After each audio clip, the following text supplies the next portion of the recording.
आज है हमारे पास में एक्सिस क्यूब और इसको हम अनबॉक्स करके देखेंगे। और निकल आया यार।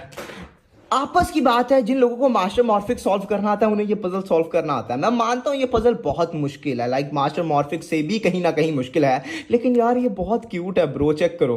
मुझे जो सबसे मजेदार इस पे चीज लगती है वो है इसका चेकर बोर्ड पैटर्न, जो कि मैं बनाने ही वाला हूं। ये है इस पे चेकर बोर्ड पैटर्न। दुनिया का कोई भी बंदा रिकग्नाइज नहीं कर सकता कि ये एक चेकर बोर्ड पैटर्न है। नॉर्मल 3x3 रूबिक्स क्यूब पे ये चेकर बोर्ड पैटर्न होता है, और इस पे यार इस पे एक डिटेल वीडियो बना चुका हूं, पिन कमेंट्स में लिंक है, देख लो और सब्सक्राइब।